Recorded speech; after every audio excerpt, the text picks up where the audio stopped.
Smart news Bangla. পূর্ব মেদিনীপুর শ্রমিক মেলার শুভ উদ্বোধন হচ্ছে। সমস্ত অতিথিবৃন্দরা ওনাকে সাহায্য করছে। আমি সবাইকে এগিয়ে আসতে আবারও অনুরোধ করছি। উদ্বোধন হয়ে গেল পূর্ব মেদিনীপুর শ্রমিক মেলা 2024।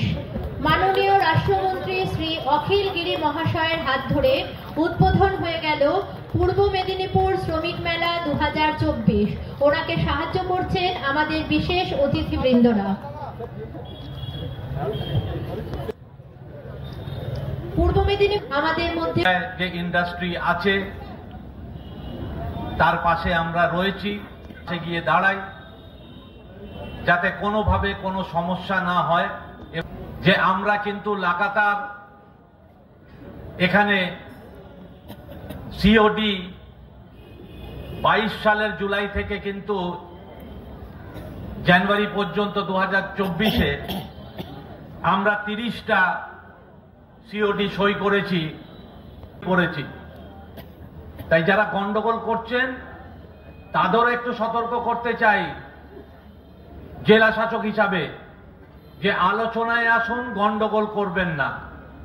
গন্ডগোল যদি হাতের বাইরে যায় কড়া পদক্ষেপ শ্রম দপ্তর এবং জেলা প্রশাসনের পক্ষ থেকে নেওয়া হবে।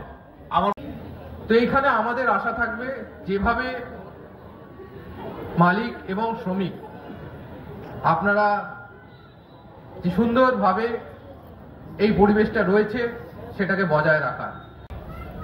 হলদিয়া মানে ক্রিমিনাল অ্যাক্টিভিটিস বাড়তেই থাকবে। অ্যাজ অন টুডে হলদিয়ায় দাঁড়িয়ে সে কথা বলা যাবে না। কনসেপশন শিল্প নগরী মানেই ঝামেলা, সেটা চেঞ্জ হয়েছে। বিভিন্ন বেনিফিশিয়ারি যারা পেয়েছেন শ্রমিক ভাইরা, তাদের টাকাটা হচ্ছে 11 বছরে 9 কোটি টাকা। যারা পশ্চিমবঙ্গের শ্রমিকরা, আনঅর্গানাইজ শ্রমিকরা বিভিন্ন ভাবে যারা ফেসিলিটি পেয়েছেন, বেনিফিট পেয়েছেন, তার টাকার অঙ্কটা হচ্ছে 9 কোটি টাকা। এবার দেখা যাক আমরা কি করেছি। এই সরকার, মমতা বন্দ্যোপাধ্যায়ের সরকার, বেনিফিট কত টাকা? 2350 কোটি টাকা। 9 কোটি কত গুণ? 250 গুণ। 12 বছরে 250 গুণ 2350 কোটি টাকা। 11 বছরে 9 কোটি টাকা, প্রায় 250 গুণ বেশি এই সরকার সমস্ত শ্রমিকদের তারা বেনিফিট দিয়েছে। সামাজিক সুরক্ষায় পশ্চিমবঙ্গের কত শ্রমিক? 1,07,00,000 শ্রমিক এই সামাজিক সুরক্ষার মধ্যে আসছেন।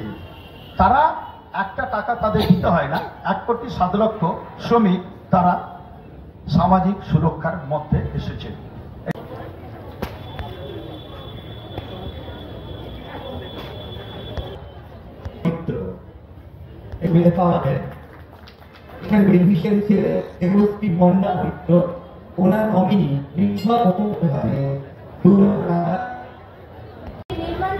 নির্মাণ কর্মী ছিলেন, ওনার হাতে পেনশনের একটি পিপিও তুলে দিচ্ছে এসপি সাহেব। 1000 টাকার পেনশনের পিপিও ওনার হাতে তুলে দেওয়া হচ্ছে, তুলে দিচ্ছেন এসপি সাহেব। Smart news Bangla. Smart news Bangla.